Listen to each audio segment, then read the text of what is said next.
Lorsque les deux tours du capitalisme financier se sont effondrés en septembre 2008, les deux tours que sont la capitalisation des banques et l'assèchement du crédit, nous étions fort nombreux à être catastrophés et à être tétanisés par cet événement sans précédent qui inaugurait la phase terminale du capitalisme. Je pense entre autres à cet ami qui œuvre dans le monde de la finance et avec qui nous avons souvent des débats, non pas musclés, mais amicaux. Il y a une catégorie de gens, tant à gauche et à droite, qui aiment débattre avec des gens qui ne partagent pas leur point de vue. Une sorte de manière d'être en relation. Et lui et moi, nous n'en revenions tout simplement pas de ce qui était en train de se dérouler sous nos yeux. Bonjour, bienvenue dans ma bibliothèque. Nous sommes à Montréal le 2 août 2013. Mon nom est Bruno Lalonde. Alors, j'étais en train de me raser ce matin et je songeais à ce livre, lu il y a 2 jours, Crédit à mort, d'Anselme Yap, un recueil de 8 articles qu'il a écrits pour diverses revues. Et entre autres, il est question de, selon lui, la fin du capitalisme.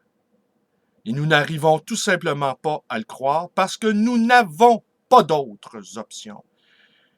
C'est ainsi qu'il faut interpréter le redoublement de la violence policière dans les rues de Montréal. Ce redoublement-là est l'expression de la peur de ceux qui dirigent les affaires. Cette peur est ressentie au plus haut niveau. Et je pensais donc je pensais à diverses considérations sur l'économie. Je vous les livre en vrac ce matin dans le désordre. On va être un petit peu ébouriffé, un peu plus que l'habitude, disons. Premier élément.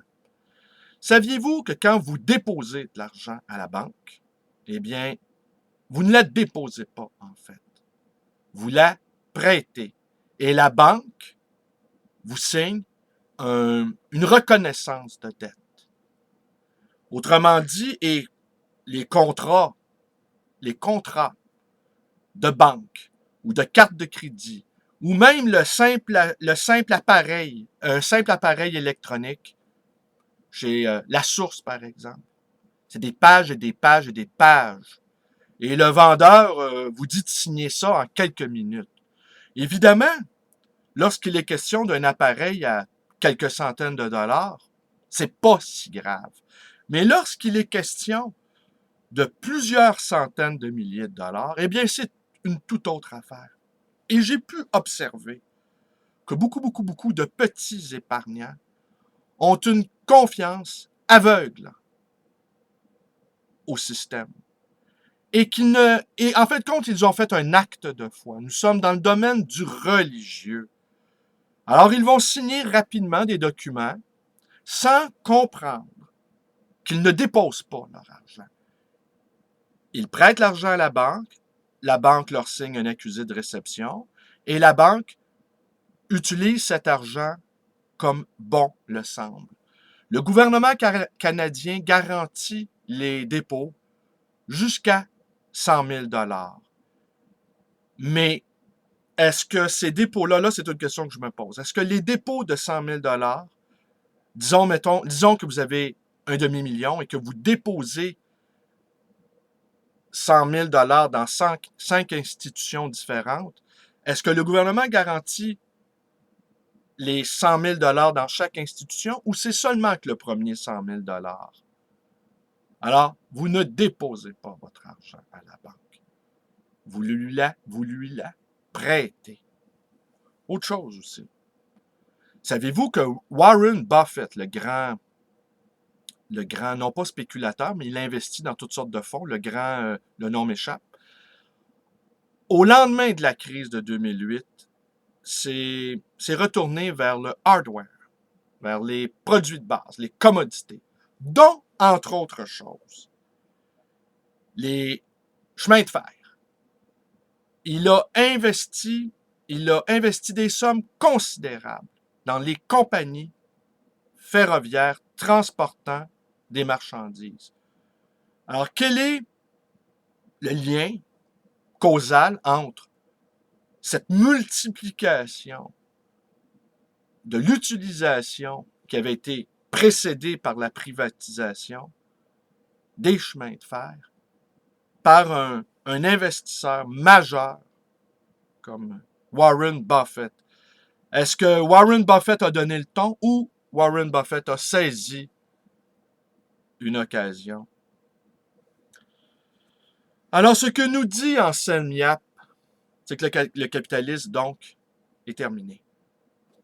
Et que nous n'avons absolument rien pour le remplacer. Et que même dans notre psyché, que le sujet lui-même ne peut même pas imaginer d'autres options, d'autres issues. Et pourquoi Anselm Yap nous dit que le capitalisme est terminé? La crise du crédit. Il n'y a plus de crédit disponible. La société dans laquelle nous vivons repose sur la surconsommation. Et la surconsommation s'appuie sur le surendettement et le crédit. J'ai quelques amis un peu fortunés qui se targuent de faire un usage intelligent de leur carte de crédit. Et je leur explique toujours, ils ont vraiment de la difficulté à comprendre ça, que si eux servaient de modèle à tous les autres utilisateurs de cartes de crédit, eh bien, il n'y aurait plus de crédit. Dès qu'un modèle n'est plus universalisable, il est caduque. Dès que chacun d'entre nous ne pouvons pas refaire ce que le voisin fait ou d'autres pays font, eh bien, ça ne marche plus.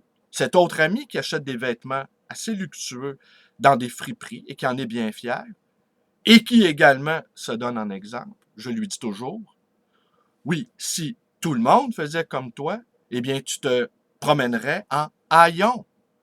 Car pour pouvoir acheter des chemises luxueuses à très, très, très, très bas prix, il a fallu que quelqu'un d'autre l'achète auparavant. Alors voilà, c'est difficile à croire et je vous parlerai demain. Ouais, demain, je vais vous parler de pourquoi maintenant la police va devenir si importante dans nos vies. Et on pourrait peut-être avoir un début d'explication sur les très, très, très nombreux dérapages auxquels nous assistons depuis le printemps 2012. En fait, nous voyons le vrai visage de la police qui consiste à maintenir en l'état et à protéger l'État et ceux qui en sont les principaux bénéficiaires. Voilà, et de ne pas oublier que l'État a été formé par une bande armée, de même que la démocratie, les guerriers athéniens, de même que la police a été créée par une bande, un gang de malfaiteurs. Tant que tout le monde peut toucher d'un peu de liberté, un peu de sécurité et un peu d'avantages matériels, tout va bien. Mais au fur et à mesure que cette crise va s'aggraver et que les inégalités vont se creuser, eh bien, le sentiment d'insécurité va aller en s'aggravant et la police va être de plus en plus féroce, reflétant ainsi le vrai visage des possédants. Je vous remercie d'être avec moi. Mes vidéos vous plaisent. Abonnez-vous à ma chaîne. Vous pouvez également visiter ma page Facebook.